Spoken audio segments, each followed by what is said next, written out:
जय हिंद प्यारे बच्चों। मैं जितेंद्र कुमार पांडे आपका स्वागत करता हूं आपके अपने ही YouTube platform target with Jitendra पर।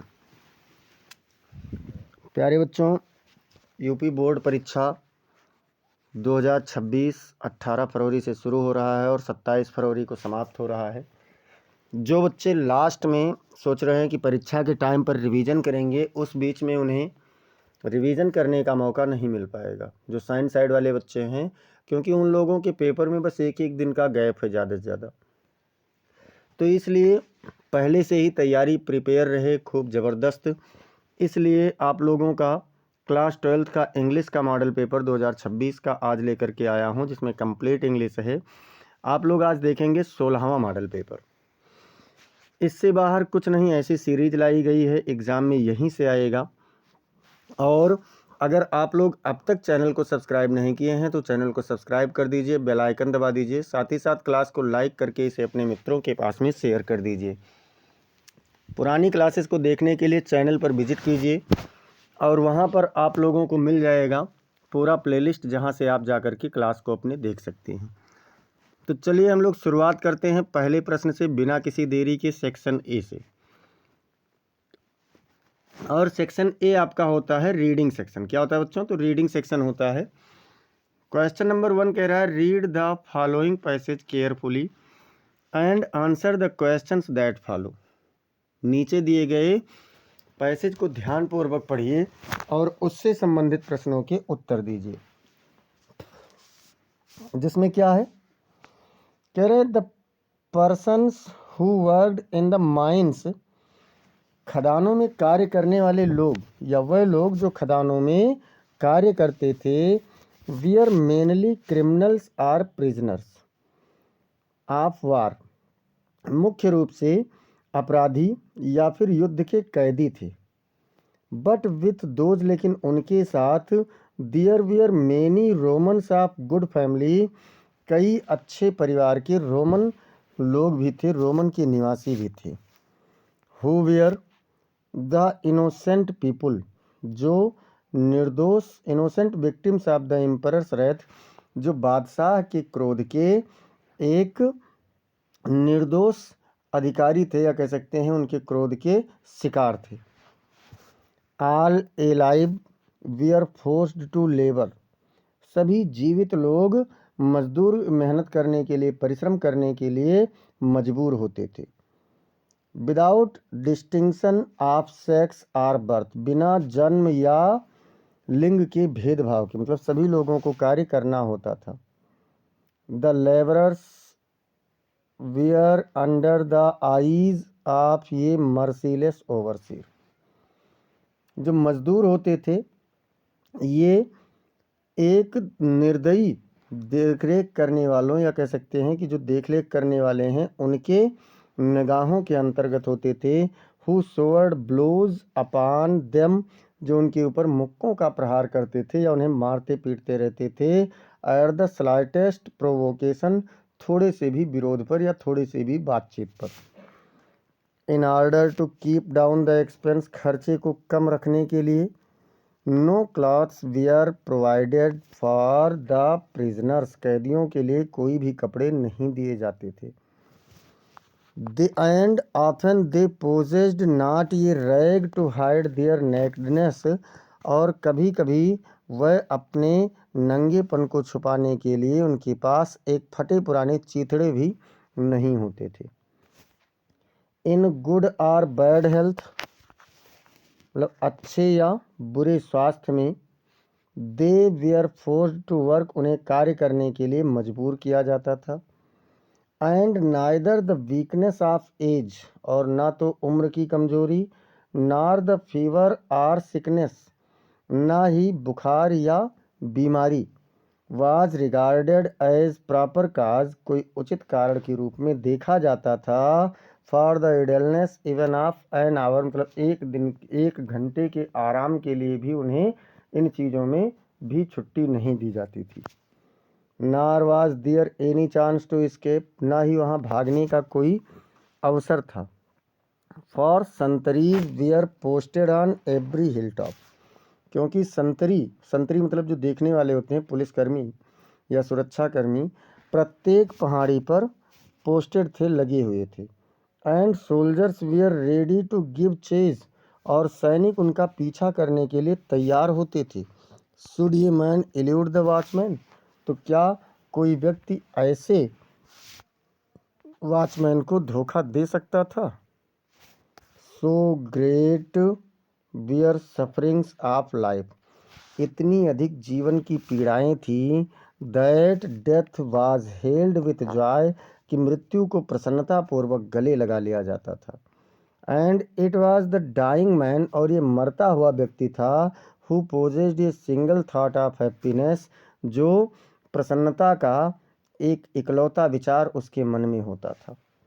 अब इसमें आपका पहला प्रश्न पूछ रहा है बच्चों कि who were the victims of the emperor's wrath, बादशाह के क्रोध के शिकार कौन थे? तो कौन लोग थे भैया? तो the victims of the emperor's Wraith मतलब बादशाह के क्रोध का शिकार wear Romans of good family, innocent members of respectable families, मतलब निर्दोष सदस्य, अच्छे अच्छे परिवारों के, रोमन परिवारों के अच्छे अच्छे निर्दोष और सम्मानित सदस्य थे। Who fail out of the emperors favour, जो बादशाह के पक्ष से बाहर थे।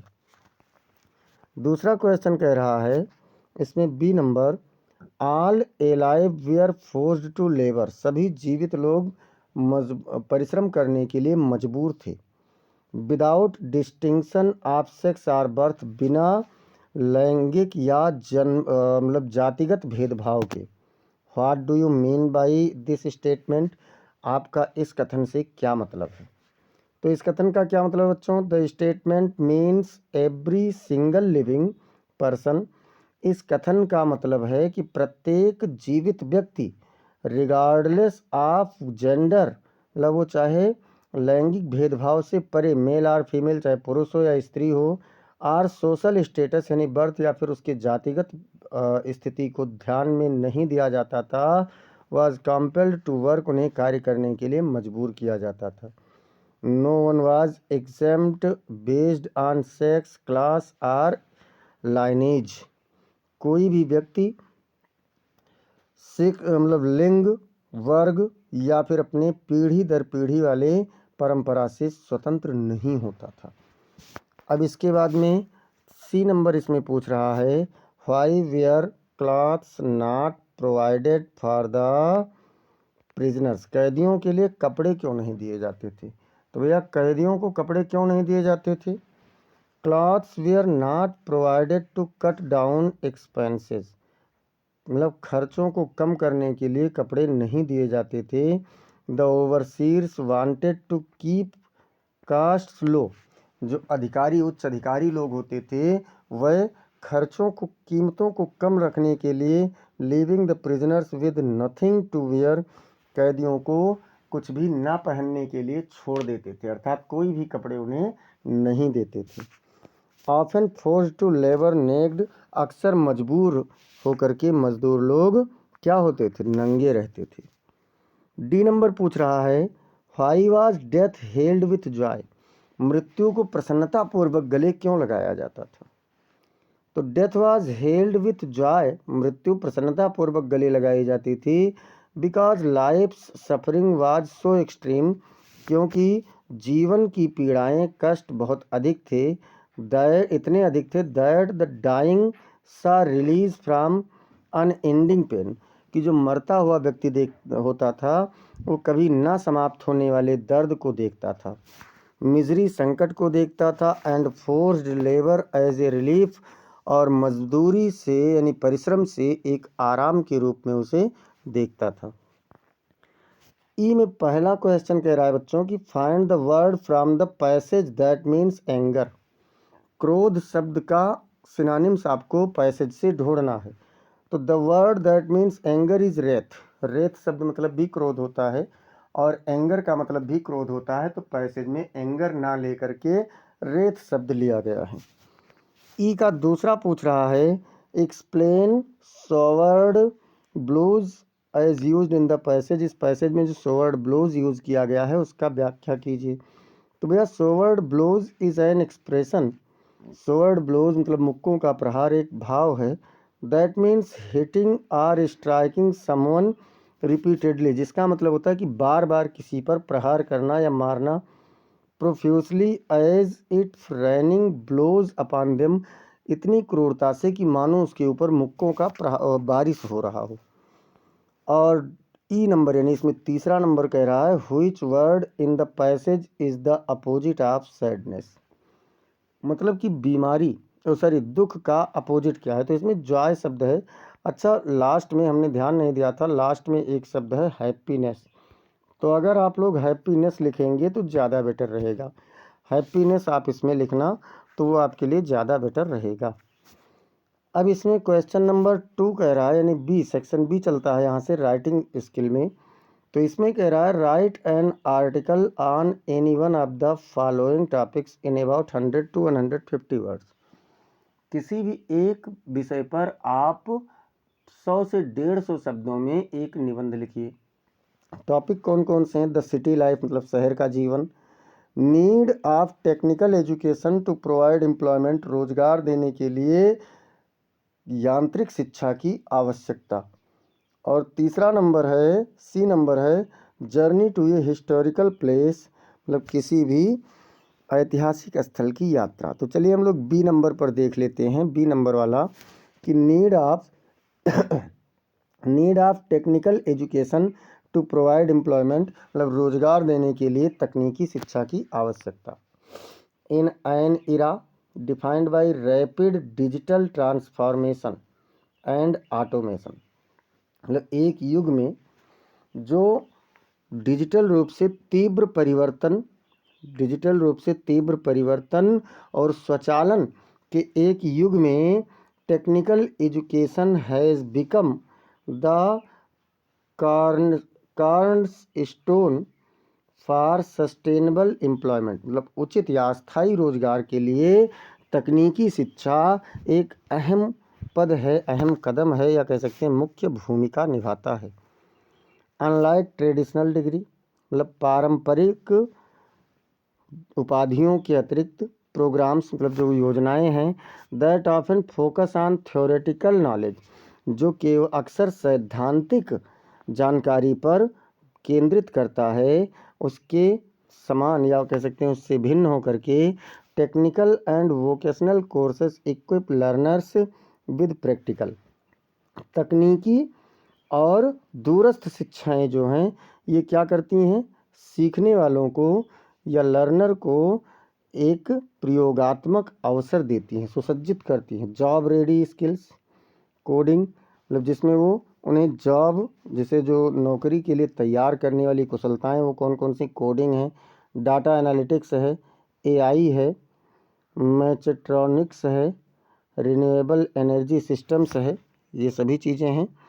एंड एडवांस्ड मैन्युफैक्चरिंग और आधुनिक निर्माण है, ये सभी चीज़ें क्या हैं, नौकरी देने वाली या कह सकते हैं कि जॉब आधारित एजुकेशन है। These skills align directly with the current market demand, ये योग्यताएं ये कुशलताएं आधुनिक या कह सकते हैं तात्कालिक बाजार की मांग की आपूर्ति करती हैं।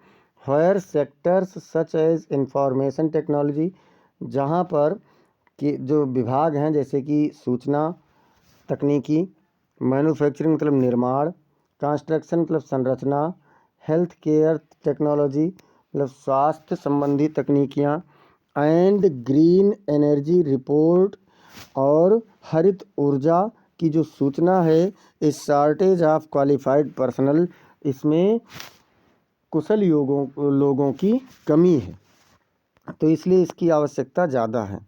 Bridging the skill gap not only boosts productivity but also attracts foreign investment, मतलब इस प्रकार की जो कुशलता की गैप है, भिन्नता है, ये न केवल उत्पादकता को बढ़ाती है बल्कि विदेशी निवेश को भी आकर्षित करती है। As companies prefer locations with skilled workforce, क्योंकि कंपनियां कुशल कर्मचारियों वाले क्षेत्र को ज़्यादा आकर्षित होती हैं। मोर इवर इससे भी अधिक technical education shortens the transition from learning to earning. जो तकनीकी शिक्षा है ये सीखने के साथ साथ इनकम यानी आय को भी बढ़ाती है थ्रू अप्रेंटिसशिप, मतलब कर्मचारियों के साथ में सहयोग के साथ में इंटर्नशिप एंड सर्टिफिकेशन पथवेज और जो प्रमाण पत्र की रास्ते हैं, तरीके हैं, इन सब से रिड्यूसिंग यूथ अनएम्प्लॉयमेंट, जो साथ ही साथ क्या करती है, युवा बेरोजगारी को कम करती है। Governments worldwide are investing in vocational training centres. विश्व स्तर की सरकारें हैं ये क्या कर रही हैं, तो ये एक तकनीकी संबंधी प्रशिक्षण केंद्रों में अपना इन्वेस्ट कर रही हैं और जगह जगह लोगों को नौकरी प्रदान कर रही हैं। इसके बाद में क्या है बच्चों, अपडेटिंग करिकुला, मतलब एक निर्माण बना रही हैं या पाठ्यक्रम सामग्री को विस्तृत कर रही हैं विद इमर्जिंग टेक्नोलॉजीज़, मतलब एक आवश्यक तकनीकियों के साथ, and partnering with industry to ensure relevance, और उद्योगों के साथ में पार्टनरशिप भी कर रही हैं। फॉर इंस्टेंस, उदाहरण के लिए जर्मनी डुअल सिस्टम मॉडल, जो जर्मनी का दोहरी प्रथा की प्रारूप है, combining classroom learning with in company training, वो क्लासरूम में सिखाते हैं और साथ साथ कंपनी में प्रशिक्षण भी कराते हैं यानी तकनीकी भी कराते हैं। Has kept its youth employment rate relatively stable even during economic downturns, आज के आर्थिक संकट के दौरान भी युवाओं को रोजगार प्रदान कर रही है, अस्थायी रोजगार भी दे रही है। हाउएवर, जैसा कि चैलेंजेस परसिस्ट, मतलब चुनौतियां अभी भी हैं। Social stigma attached to vocational training, मतलब सामाजिक अवधारणा क्या हो रही है, कभी आवश्यक या कह सकते हैं कि समय वाले तकनीकियों से प्रशिक्षण से दूर है। इनडिक्वेट इंफ्रास्ट्रक्चर, अपर्याप्त अवसंरचनाएं हैं, and insufficient awareness strong among students and parents, और अपर्याप्त जागरूकता छात्रों और माता पिता के बीच में जो अपर्याप्त जागरूकता है। Addressing these requires policy advocacy, मतलब इन आवश्यकताओं की जो नीतियां हैं इनको संबोधित करते हुए फाइनेंशियल इंसेंटिव्स, आर्थिक वृद्धियां, and robust public private collaboration, और सार्वजनिक और व्यक्तिगत सहयोग की भावना से ये सभी बढ़ रहे हैं। When technical education is accessible, जबकि तकनीकी शिक्षा स्वीकार्य है, इंक्लूसिव सम्मानित है, and aligned with market needs, और बाजार की आवश्यकताओं के अनुसार है। इट ट्रांसफॉर्म्स ये ग्रोइंग पॉपुलेशन इनटू ए प्रोडक्टिव एसेट, यह एक बढ़ती हुई जनसंख्या में रचनात्मक प्रयास है। Fostering economic resilience and individual prosperity, व्यक्तिगत संपत्ति और आर्थिक संपत्ति को बढ़ा भी रही। अब इसके बाद में चलते हैं क्वेश्चन नंबर 3। तो क्वेश्चन नंबर 3 कह रहा है बच्चों, सपोज यू आर शिवा, मान लो कि आप शिवा हैं, तो राइट ये letter to the news editor, आप एक समाचार पत्र के संपादक को एक पत्र लिखिए, द टाइम्स ऑफ इंडिया, जिसमें समाचार पत्र का नाम भी दिया है टाइम्स ऑफ इंडिया वाला, तो उनको एक पत्र लिखना है, complaining against the poor supply of water in your locality, अपने क्षेत्र में पानी की खराब आपूर्ति की शिकायत करते हुए उन्हें पत्र लिखिए। अथवा राइट ये letter to the librarian of your college, अथवा अपने कॉलेज के पुस्तकालय के अधिकारी को एक पत्र लिखिए, requesting him to bring some more magazines, और उन्हें कुछ अधिक पत्रिकाओं को लाने का निवेदन करते हुए लिखिए। मीन्ट फॉर कॉम्पिटिटिव एग्जामिनेशंस, जो प्रतिस्पर्धी परीक्षाओं के लिए अर्थपूर्ण हो, उपयोगी हो। अब आंसर में देख लीजिए, आंसर क्या कह रहा है। टू द लाइब्रेरियन, मतलब सेवा में, पुस्तकालय अधिकारी महोदय, फ़खरुद्दीन अली अहमद, GIC यानी government inter college, Gonda, Uttar Pradesh. Respected sir, श्रीमान ji, I hope this letter finds you well, मैं आशा करता हूँ कि यह पत्र आपको अच्छे से प्राप्त हो गया। I am writing to request you to kindly consider adding a few more magazines, मैं आपसे निवेदन करता हूं कि आप कुछ और पत्रिकाओं को लाने के लिए अपना ध्यान आकर्षित करें, विचार करें। फोकस्ड ऑन कॉम्पिटिटिव एग्जामिनेशन, जो प्रतिस्पर्धी परीक्षाओं पर आधारित हों, जैसे कि UPSC है, गेट है, कैट है, SSC है, क्लैट है, IELTS है। टू आवर कॉलेज लाइब्रेरी, इसे हमारे पुस्तकालय में, कॉलेज के पुस्तकालय में मंगाने का कृपा करें। These magazines provide updated syllabi, ये पत्रिकाएं आधुनिक या कह सकते हैं कि तत्कालिक ज्ञान हमें सिलेबस प्रदान करती हैं। प्रैक्टिस क्वेश्चंस, प्रैक्टिस के लिए अभ्यास प्रश्न प्रदान करती हैं। एंड करेंट अफेयर्स, और करेंट अफेयर प्रदान करें। That are crucial for students preparing for such exams, जो ऐसी परीक्षाओं के लिए छात्रों को तैयारी करने के लिए अत्यधिक महत्वपूर्ण है।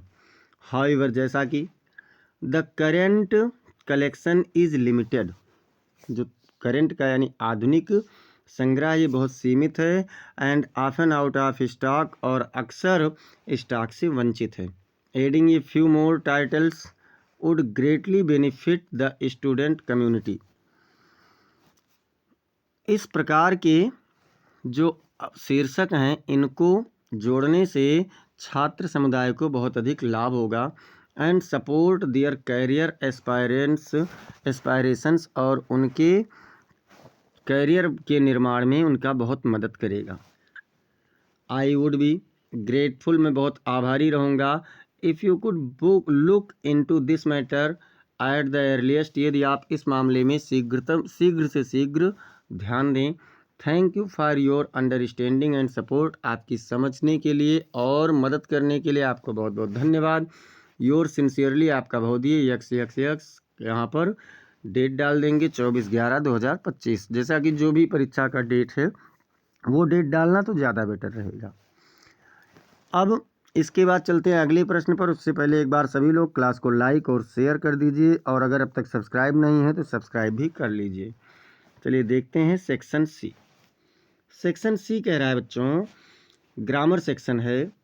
इसके पहले हम लोग 35 नंबर का क्वेश्चन कर चुके हैं। सेक्शन सी 25 नंबर का है। इसमें कह रहा है choose the correct option to answer the following questions, नीचे दिए गए प्रश्नों का उत्तर देने के लिए सही विकल्प का चयन कीजिए।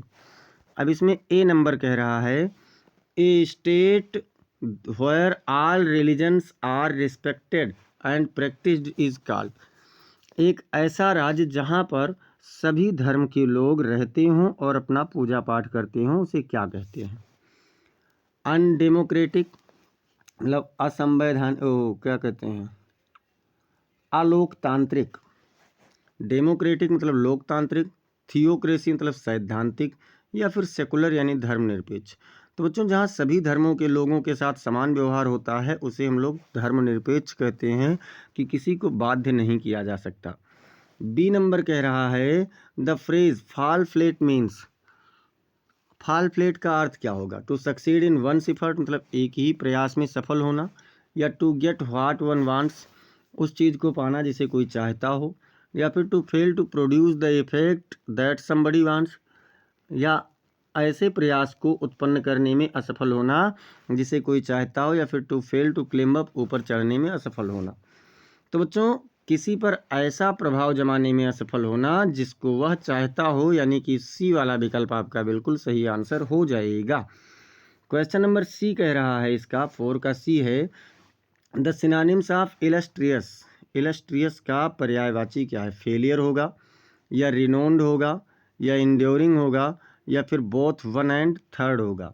तो बच्चों 1 एंड 3 दोनों इसमें हो जाएगा, इसलिए आपका चौथा विकल्प बिल्कुल सही आंसर हो जाएगा।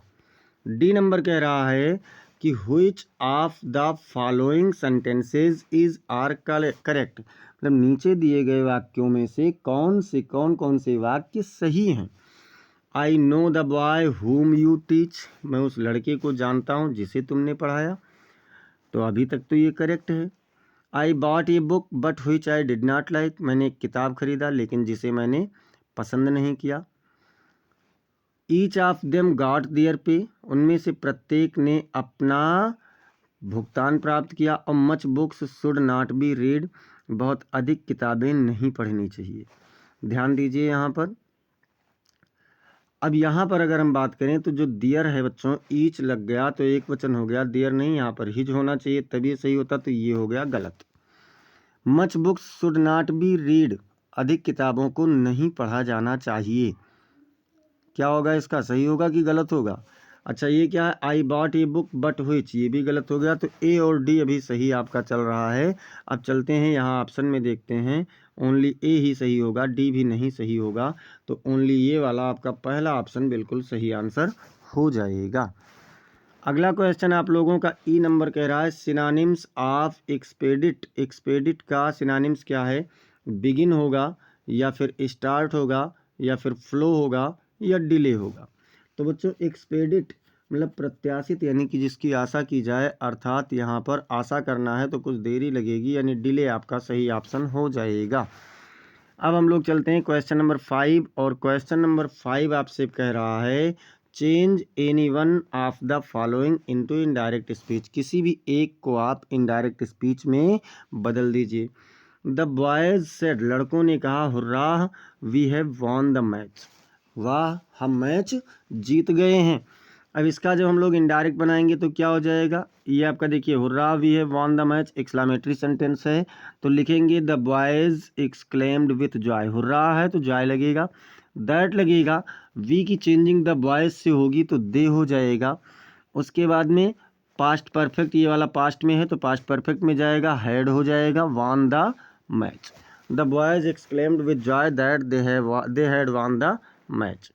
अथवा इसमें क्या कह रहा है, अथवा वाले में कह रहा है कि the doctor said to the patient, रोगी ने मरीज से कहा, why did you not come to me earlier, तुम मेरे पास पहले क्यों नहीं आए। तो क्या हो जाएगा, the doctor asked the patient, रोगी ने डॉक्टर ने रोगी से पूछा। ये आपका क्या है, इंट्रोगेटिव है, तो इसलिए यहाँ आस्क्ड हो गया। व्हाई आपका कंजक्शन लग जाएगा क्योंकि ये प्रश्नवाचक शब्द है, और बाकी का आपका असर्टिव बनेगा तो यू की चेंजिंग पेशेंट से होगी तो ही हो जाएगा, और पास्ट इंडेफिनिट को पास्ट परफेक्ट में बदलते हैं तो हैड नॉट हो जाएगा, कम का गो यानी गान हो जाएगा, टू हिम अर्लियर हो जाएगा। अब इसके बाद में आप लोगों का बी नंबर कह रहा है कि combine any one of the following as directed, किसी भी एक को आप निर्देश के अनुसार जोड़ दीजिए। तो भैया क्या कह रहा है, मिसेज गीता सोल्ड हर बिग हाउस, श्रीमती गीता ने अपना बड़ा सा घर बेच दिया, और बेचा तो पाया क्या, सी गाट 20 लाख फॉर इट, उन्होंने इसके लिए 20 लाख प्राप्त किया। इसको बनाना है सिंपल सेंटेंस में, तो क्या हुआ, मिसेज गीता सोल्ड हर बिग हाउस, श्रीमती गीता ने अपना बड़ा सा घर बेच दिया, काहे के लिए, फॉर 20 लाख, 20 लाख रुपए के लिए उन्होंने अपना बड़ा घर बेच दिया। अब इसके बाद में हम लोग चलते हैं इस पर दूसरे पर, और दूसरा नंबर क्या कह रहा है कि do not be A borrower, एक कर्जदार मत बनो, कर्जा देने वाले यानी साहूकार न, हाँ कर्जदार, और do not be A lender, एक साहूकार भी ना बनो। तो क्या कह रहा है, neither be A borrower not be A lender, इसको कंपाउंड में बनाना था, मतलब ना तो एक कर्ज लेने वाले बनो और ना ही कर्ज देने वाले बनो। अब इसके बाद में हम लोग चलते हैं अगले प्रश्न पर। अगले प्रश्न में पहुंचने से पहले लाइक शेयर करते रहिए। सी नंबर कह रहा है कि transform any one of the following as directed, किसी भी एक को आप निर्देश के अनुसार रूपांतरित कर दीजिए, बदल दीजिए।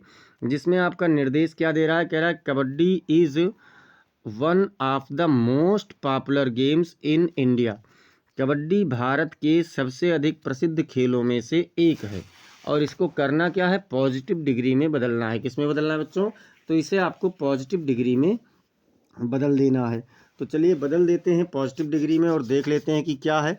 तो देखिए कबड्डी है और यहाँ पर 1 ऑफ लगा हुआ है, यानी वेरी फ्यू से शुरू होगा, तो क्या हो जाएगा वेरी फ्यू। उसके बाद में सुपरलेटिव डिग्री के बाद वाले सभी शब्द यानी गेम्स इन इंडिया, तो very few games in India, फिर आर लग जाएगा क्योंकि गेम्स बहुवचन है, तो are so popular as kabaddi, बहुत कम खेल उतने अधिक प्रसिद्ध हैं जितना कि कबड्डी। अब अगर मान लो आप उसे नहीं कर पाते हैं तो इसे कर दीजिए, this is a lame excuse, यह एक बेकार का बहाना है या कह सकते हैं लंगड़ा बहाना है।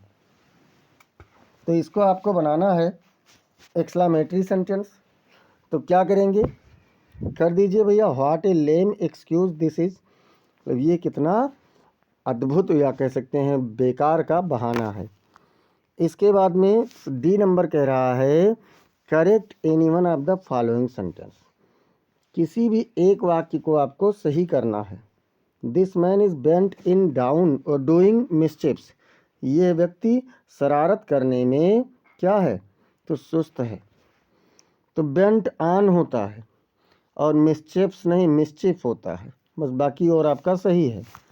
इसके बाद इसमें कह रहा each day and each hour bring their duty, each लग गया मतलब एक वचन है तो दियर नहीं होगा, क्या हो जाएगा इट्स हो जाएगा, और यहाँ पर क्या होगा ब्रिंग्स हो जाएगा। इसके बाद में ई नंबर कह रहा है use any one of the following pairs of words in your own sentence, किसी भी एक जोड़े को आप अपने शब्दों में व्यक्त कीजिए। To make the difference in their meaning clear, उनके अर्थों में स्पष्ट भिन्नता बनाते हुए प्रयोग कीजिए। अब क्या कह रहा है रेज और रेज, तो पहले रेज का अर्थ होता है क्रोध, गुस्सा या अत्यधिक उग्रता। तो क्या कह रहा है the storm's rage destroyed the coastal village, मतलब तूफान के क्रोध ने समुद्री गांवों को, समुद्र तटीय गांवों को नष्ट कर दिया, बर्बाद कर दिया। और दूसरे रेज का अर्थ होता है पूरी तरह से ढहा देना या फिर नष्ट कर देना। तो इसमें क्या कह रहा है the old building was razed, मतलब पुराना घर ढहा दिया गया, to make way for a new highway, एक नया हाईवे बनाने के लिए। दूसरा इस जोड़ा इसमें कह रहा है कि साइट और साइट, पहले साइट का अर्थ होता है दृश्य, नज़र या देखने की क्षमता।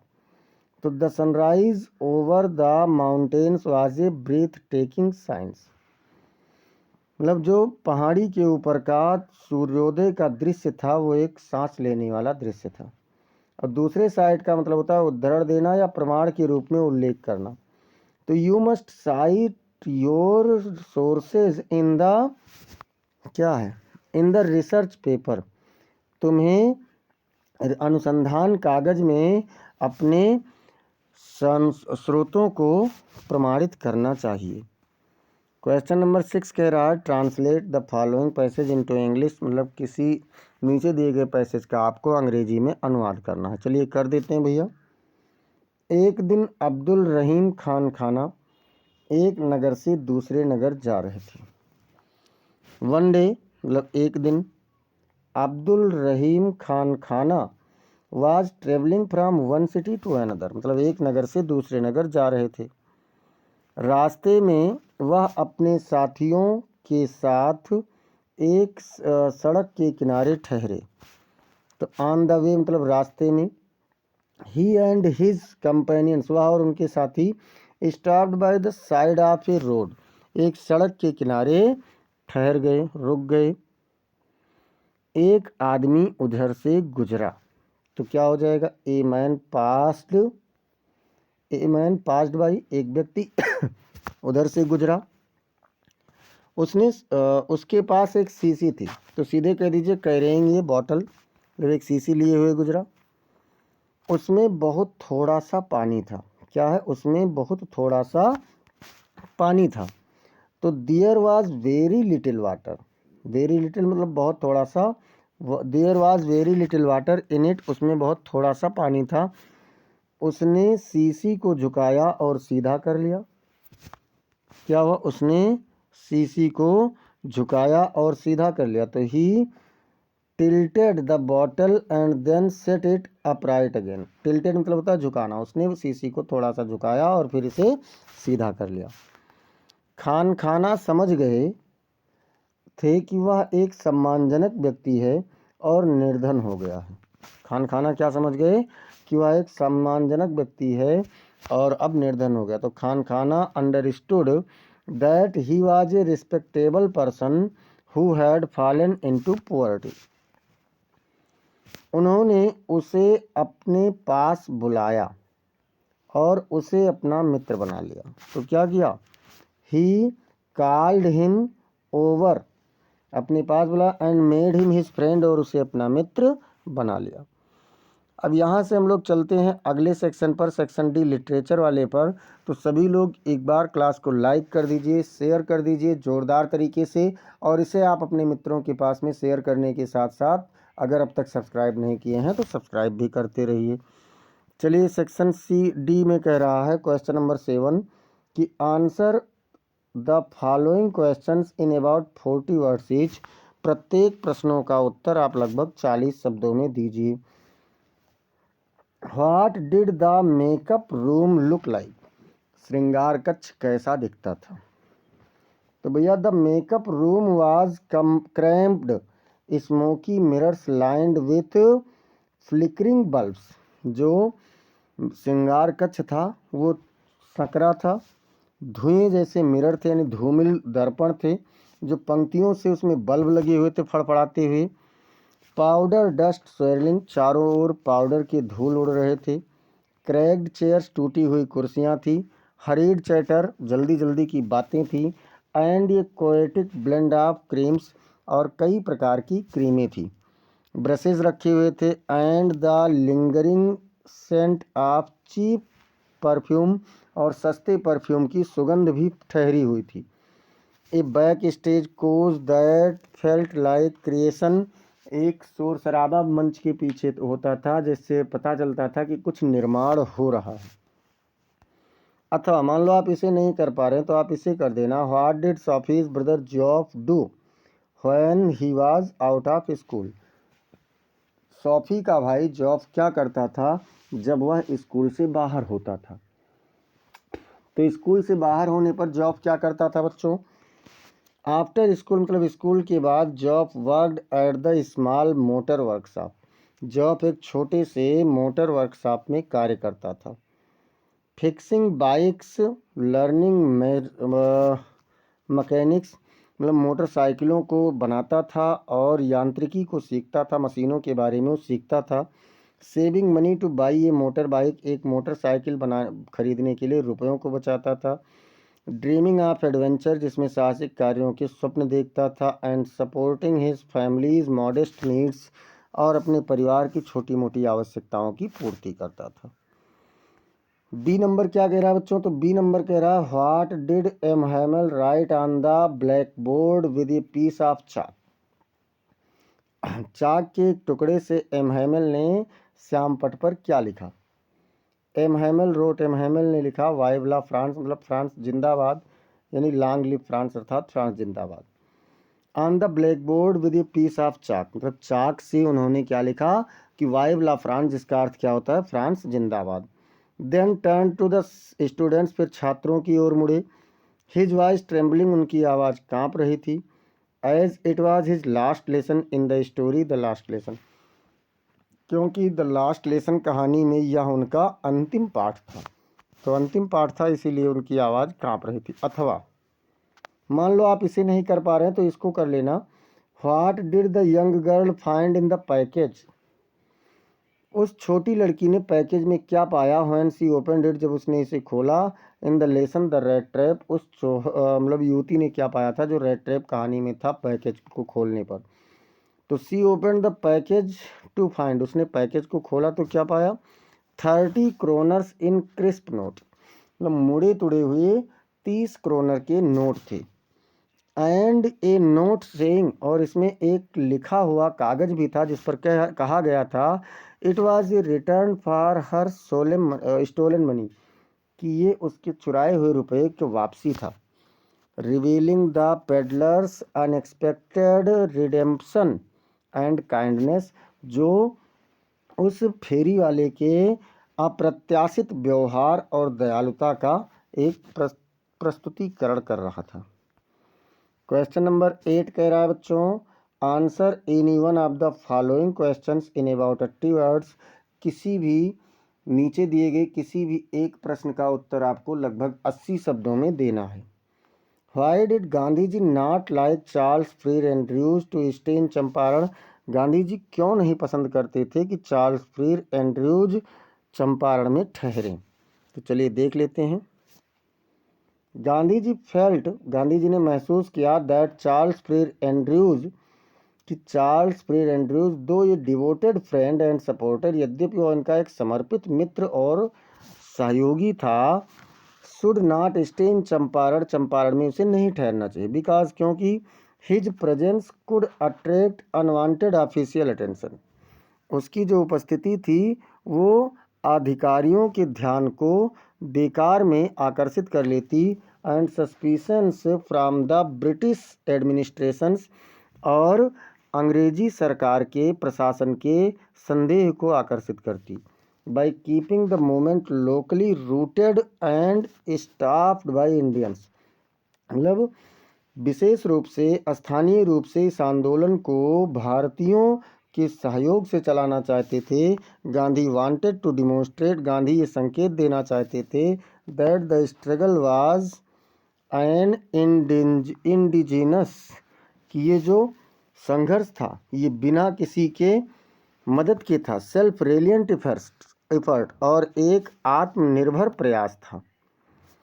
एवॉइडिंग द इम्प्रेशन, ऐसे प्रभावों से बचते हुए that it dependent on external sympathies, कि ये बाहरी सिंपथीसर्स, कि ये बाहरी लोगों की सहानुभूतियों पर आधारित था, ये वो संकेत नहीं देना चाहते थे।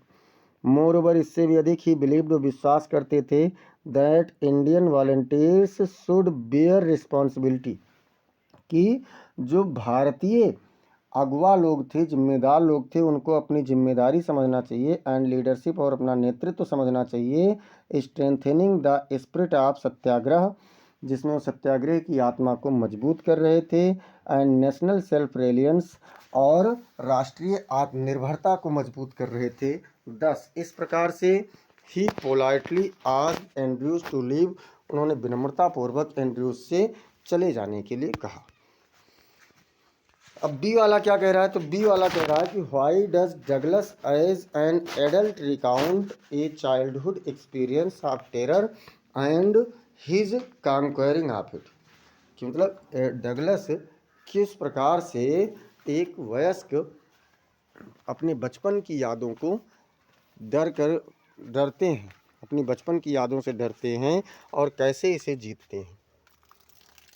तो इसमें देख लेते हैं बच्चों।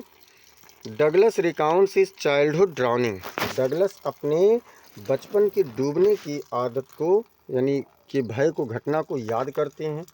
Episode to illustrate how fear can imprison a person, ये संकेत देते हैं कि किस प्रकार से भय एक व्यक्ति को कैद कर लेता है, and how deliberate courage can break that chain, और किस प्रकार से साहस उस श्रृंखला को तोड़ सकता है।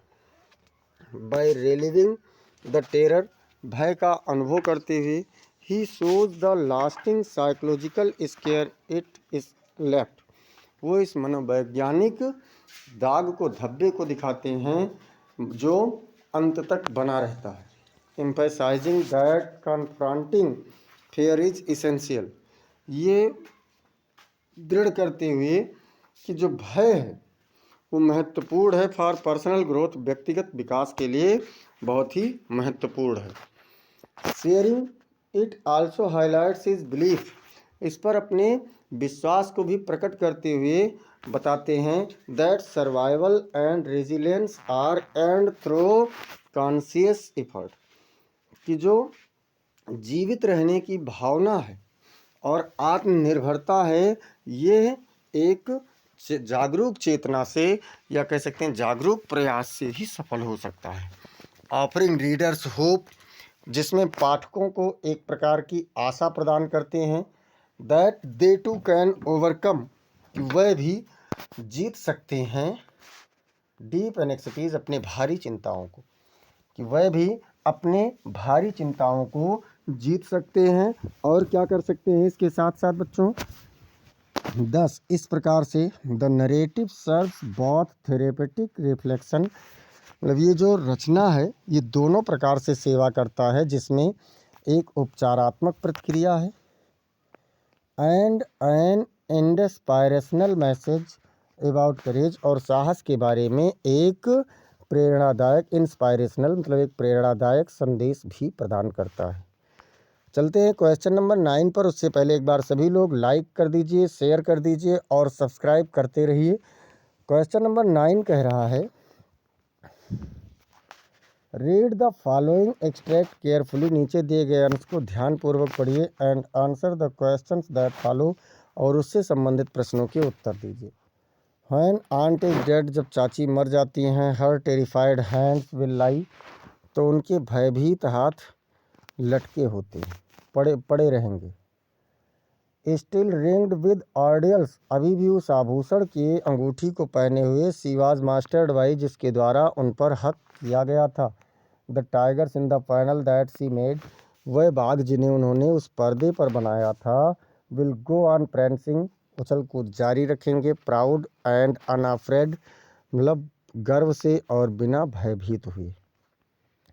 अब इसमें पहला क्वेश्चन क्या कह रहा है बच्चों, तो पहला क्वेश्चन इसमें पूछ रहा है, why are Aunt Jennifer's hands called terrified, चाची जेनिफर के हाथ भयभीत क्यों कहे गए हैं। तो Aunt Jennifer's hands are called terrified, चाची जेनिफर के हाथ भयभीत कहे गए हैं। बिकॉज, क्योंकि they bear the weight of lifelong oppression, क्यों एंड फेयर, क्योंकि वे पूरे जीवन के शोषण और भय के भार को अभी भी लिए हुए हैं, सहन किए हुए हैं। मैरिटल पैट्रियार्कल, मतलब पदार्थिक जो धात्विक या कह सकते हैं जो संपत्ति की पैतृकता होती है, कॉन्स्ट्रेंट्स रोकते हैं, बाधित करते हैं। एंड द ऑर्डियल्स सी इंड्योर्ड, और उस आभूषण को अभी भी वे पहने हुए हैं।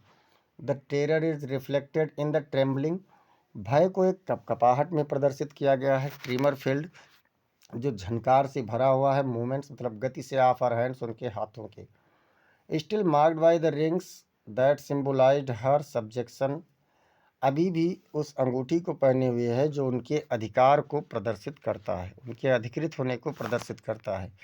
अगला क्वेश्चन इसमें बी नंबर पूछ रहा है, where did Aunt Jennifer make tigers, चाची जेनिफर बाघों को कहाँ बनाती हैं। तो आंट जेनिफर मेड या एम्ब्रॉयडर्ड या क्रिएटेड, मतलब चाची जेनिफर सजाती हैं, कढ़ाई करती हैं। द टाइगर्स मतलब बाघों को, ऑन ये टेपेस्ट्री आर पैनल के एक पर्दे पर या फिर एक चद्दर पर। द वोवन पैनल, क्लॉथ मतलब कपड़े के बीने हुए चद्दर हैं। She crafted with needlework, वो उसे एक सुई के द्वारा बनाती हैं। Where the fierce tigers prance proudly, जहाँ पर वो घातक बाघ गर्व से उछल कूद करते रहते हैं। अगला क्वेश्चन कह रहा है, name the poem and the poet of the above lines, ऊपर दिए गए पंक्ति के कवि का नाम और उसके लेखक का नाम आपको बताना है, मतलब कविता का नाम और कवि का नाम। तो पोएम क्या है, आंट जेनिफर टाइगर्स है, और पोएट कौन है, तो एड्रीने रिच जी हैं। क्वेश्चन नंबर 10, क्वेश्चन नंबर 10 कह रहा है, right the central idea of anyone of the following poems, किसी एक कविता का आपको केंद्रीय भाव लिखना है। तो चलिए लिख देते हैं केंद्रीय भाव। ए थिंग ऑफ ब्यूटी है, माई मदर एट 66 है, ए रोड साइड स्टैंड है। इस तीनों में से किसी एक का करना है। तो हम लोग देखते हैं ए रोड साइड स्टैंड का, रॉबर्ट फ्रॉस्ट की कविता है। The poem depicts the quite depression of A rural family running A makeshift road side stall, मतलब ये कविता एक ग्रामीण परिवार की निराशाओं पर निर्भर है, जो क्या करते हैं, सड़क के किनारे अस्थायी दुकानें लगाते हैं, hoping for a modest sale from passing city travellers, जो शहर के गुजरने वाले यात्रियों से एक प्रकार की आशा करते हैं कि उन्हें कुछ बिक्री हो जाएगी। दियर एर्नेस्ट हम्बल एस्पायरेशंस, उनके जो विनम्र प्रयास हैं, क्लैशेस विथ द इंडिफरेंस, भिन्न भिन्न वस्तुओं के, आर समटाइम्स सेल्फिश ग्रीड, या कभी कभी उनकी स्वार्थ की लालच हो जाती है, ऑफ द पासिंग मोटरिस्ट्स, जो गुजरने वाले मोटर वाले हैं उनके प्रति, highlighting the widening gap between rural poverty and urban prosperity, जो ग्रामीण गरीबी और शहरी संपन्नता के बीच में भेद को दर्शाती है। फ्रोस्ट अंडर स्कोर्स द सारो, रॉबर्ट फ्रोस्ट इसमें दुख को दबाते हैं, डिसअपॉइंटमेंट मतलब निराशा को, एंड लॉस ऑफ डिग्निटी और स्वाभिमान की हानि को, फेल्ट बाय द ऑनर्स, जो उन मालिकों के द्वारा, दुकानदारों के द्वारा महसूस किए जाते हैं। व्हाइल आल्सो क्रिटिक्वाइंग द कॉलसनेस ऑफ ये सोसाइटी, जबकि एक ऐसे समाज की, समुदाय की आलोचना भी करते हैं, that ignores genuine human need, जो मनुष्य की एक आधारभूत आवश्यकताओं को उपेक्षित करता है। It is a poignant commentary on economic disparity, ये सामाजिक यानी आर्थिक भिन्नता पर एक कथन है। अनफुलफिल्ड होप्स, कभी ना पूरी होने वाली आशाओं के प्रति, and the fading traditional way of life, और पारंपरिक जीवन के मुरझाते हुए तौर तरीकों पर। क्वेश्चन नंबर 11 से पहले एक बार सभी लोग लाइक और शेयर कर दीजिए।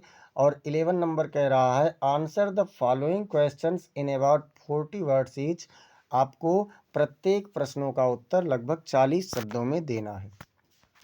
पहला क्वेश्चन इसमें कह रहा है कि how can one by old money, कोई भी एक व्यक्ति पुराने प्रकार के रुपए कैसे खरीद सकता है, एज डिस्क्राइब्ड बाई चार्ली, जो चार्ली के द्वारा बताया गया है। तो चार्लीज ओल्ड मनी, चार्ली के जो पुराने रुपए हैं, इजेंट समथिंग यू परचेज, कोई ऐसी चीज़ नहीं जिसे आप खरीद सकते हैं। इट इज़ इनहेरिटेड वेल्थ, ये धन से लिया जाता है। फैमिली लेजेसी मतलब परिवार से संबंधित होता है। एंड द सोशल इटिक्वेट, और सामाजिक स्तर होता है, दैट कम्स विद जनरेशन, जो पीढ़ी दर पीढ़ी आते रहते हैं। ऑफ प्रिविलेज मतलब एक पारंपरिक तरीके से। You can't buy lineage breeding or the trust and over time, आप समय के साथ साथ कभी भी इसे पीढ़ी से नहीं प्राप्त कर सकते हैं। You can only marry into it, आप केवल इससे प्रसन्नता पा सकते हैं। आर बिल्ड लास्टिंग रिपुटेशन, या कभी ना समाप्त होने वाली प्रसिद्धि को पा सकते हैं। अथवा क्या कह रहा है, मान लो उसे आप नहीं कर पा रहे हैं तो आप इसे कर दीजिए। Where was the author Zitkala Sa placed, Zitkala Sa ने कहाँ पर कदम रखा था, while marching into the dining room, जब वो भोजनालय कक्ष की ओर जा रही थी। जिटकाला शाह कहाँ रखी गई थी, तो Zitkala Sa was placed at the end of the line, Zitkala Sa उस पंक्ति के एकदम से अंत में बैठी थी। Far from the table's head, जो मेज का मुख्य सिरा था उससे काफ़ी दूर। Among the other native American girls, अन्य मूल अमेरिकी की लड़कियों के बीच में। Forced to march with the school's rigid discipline, जो स्कूल के कठोर नियमावली के तहत उन्हें आगे बढ़ने के लिए मजबूर थी। सी फेल्ट ह्यूमिलिएशन, उन्होंने अपमान महसूस किया। And displacement in the ordered procession, और उस आदेश दिए गए कार्यक्रम में अपने आप को उचित नहीं पाया। टू द डाइनिंग हॉल, उस भोजनालय कक्ष के लिए। बी नंबर कह रहा है बच्चों कि what is the old saying that the Maharaj new, वह पुरानी कथन क्या है जो महाराज जानते थे। तो द ओल्ड सेइंग, पुराना कथन, the Maharaj knew was, Maharaj जो जानते थे वो था। There is no sin to kill a cow in self defence, कि एक गाय को भी अपने आत्मरक्षा में गाय को मारने में भी पाप नहीं होता है। इज़ द प्रोफेसी, यही एक कथन था। दैट हंट्स हिम, जो उन्हें शिकार के लिए निकाल देता है। ही बिलीव्स किलिंग 100 टाइगर्स, वो टू सिक्योर हिज फेट, अपने भाग्य को सुरक्षित करने के लिए, अपने भविष्य को सुरक्षित करने के लिए 100 बाघों को मारने निकल पड़ते हैं।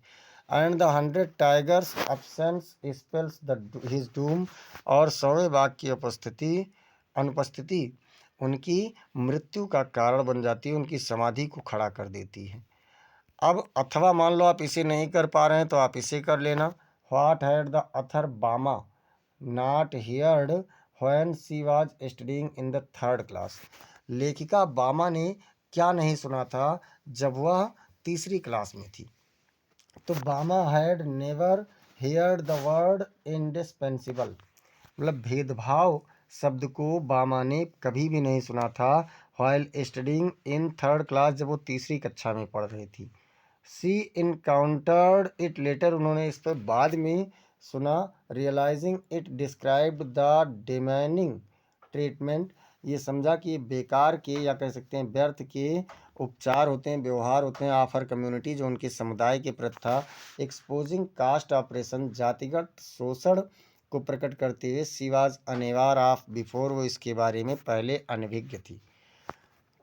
क्वेश्चन नंबर 12 कह रहा है बच्चों की answer any one of the following questions in about 80 words, किसी भी एक प्रश्न का उत्तर आपको 80 शब्दों में देना है। Why was the 3rd level a medium of escape for Charlie, तृतीय मंजिल चार्ली के लिए भागने का या बचने का एक स्थान क्यों बताया गया। Charlie discovered the 3rd level, Charlie ने तृतीय तल खोजा। ए माइस्ट्रियस एक रहस्यमयी था। 1890s स्टाइल स्टेशन, 1890 के तौर तरीकों का स्टेशन था। While trying to escape the stress and monotony of his 1950s New York life, जब वो अपने 1950 के न्यूयॉर्क के जीवन के तनाव और एकाकीपन से, अकेलेपन से परेशान था, तो उससे बचने के लिए उसने खोजा। It offered a nostalgic simpler world, ये एक काल्पनिक साधारण संसार उसे प्रदान किया। A temporary refuge from his anxiety, जो उसकी चिंता से बचने का एक अस्थायी शरण था। मैरिज प्रेशर, शादी के तनाव से। And the cold rush of modernity, और आधुनिकता की भाग दौड़ से बचने के लिए उसके लिए एक स्थान था। बिलीविंग, विश्वास करते हुए। It was a real portal, की एक वास्तविक स्थान था। ही saw it as a way to step out of his troubled present into a safer, कि वह अपने इस वर्तमान की समस्याओं से एक सुरक्षित स्थान पर पहुंचने का एक तरीका उसने ढूंढा, इसमें देखा, आशा किया। काइंडर पास्ट, और जो उसका दयालुतापूर्ण अतीत था उसमें जाना चाहता था। The illusion gave him hope, इस भ्रम ने उसे आशा दी। A mental escape from his unresolved worries, जो अपने कभी ना हल होने वाले चिंताओं से एक मानसिक शरण उसे मिल गया, बचने का तरीका मिल गया। Thus the 3rd level became his symbolic haven, इस प्रकार से तृतीय तल उसका एक प्रतीकात्मक स्वर्ग बन गया था। बी नंबर क्या कह रहा है, तो बी नंबर कह रहा है what did Sadao do to get rid of the man in the lesson the enemy. The enemy पाठ में उस व्यक्ति से छुटकारा पाने के लिए, सैनिक से छुटकारा पाने के लिए सदाओ ने क्या किया। तो सदाओ एक जापानीज डॉक्टर, सदाओ जो कि एक जापानी डॉक्टर था, saved the bounded American prisoner, जिसने एक घायल अमेरिकी प्रिजनर ऑफ वार, अमेरिकी युद्ध के सैनिक को, कैदी को बचा लिया था। बाई ऑपरेटिंग ऑन हिम, उसका ऑपरेशन करके, नर्सिंग हिम, और उसकी देखभाल करके, बैक टू हेल्थ, पुनः स्वस्थ कर दिया था। क्या कहा कि सदाओ एक जापानीज डॉक्टर जिसने एक घायल अमेरिकी युद्ध के कैदी को उसका ऑपरेशन करके और उसकी सेवा करके उसे स्वस्थ कर दिया था, बचा लिया था। Once the man was well, एक बार जब वह व्यक्ति ठीक हो गया। Sadao fearing betrayal and legal trouble, Sadao एक कानूनी परेशानी और पकड़े जाने के भय से डरा हुआ था। Decided to let him escape, उसे भगा देने का निर्णय किया। He gave the prisoner a flashlight, उसने उस कैदी को एक टार्च दिया। ए मैप, एक नक्शा दिया। एंड ए बोट, और एक नाव दी। Then drugged him with a sleeping pill of to ensure, फिर उसे सोने के लिए एक बिस्तर देते हुए उसे भरोसा दिलाया कि ही कुड लीव सेफली, वह सुरक्षित रूप से जा सकता था। After confirming the man's departure, उस व्यक्ति के चले जाने के बाद मतलब स्पष्ट हो जाने के बाद, कंफर्म कर लेने के बाद, Sadao reported his action to the authority, Sadao ने अपने कार्यों को अधिकारियों को बताया।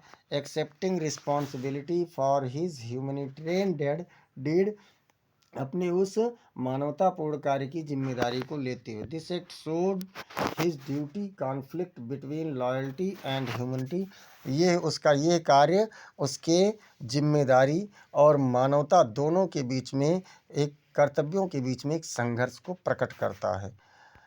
इस प्रकार से बच्चों हम लोगों ने आज 16वां मॉडल पेपर कंप्लीट किया, और आपको बता दें ये 2024 का एक अंशाल पेपर का पार्ट था। साथ ही साथ ऐसे ही समस्त क्लासेस को पाने के लिए चैनल को सब्सक्राइब कीजिए और बेल आइकन दबाना ना भूलिए। क्लास को आप लोग लाइक कर दिया कीजिए और इसे अपने मित्रों के पास में अधिक से अधिक शेयर करते रहिए, और कमेंट सेक्शन में बताना मत भूलिए कि आपको क्लास कैसी लगी। अगर कोई डाउट है, कोई क्वेश्चन है, तो आप लोग उसे भी बताते रहिए अपने इस सेक्शन में। साथ ही साथ आप लोग अगर कोई पेपर सॉल्व कराना चाहते हैं तो उसे आप भेज दिया कीजिए टेलीग्राम पर। अगले पेपर में आपका वो पेपर सॉल्व करवा दिया किया जाएगा। क्वेश्चन है तो उसे भी कमेंट सेक्शन में बताते रहें। मिलते हैं फिर अगली क्लास में, तब तक के लिए जय हिंद, जय भारत।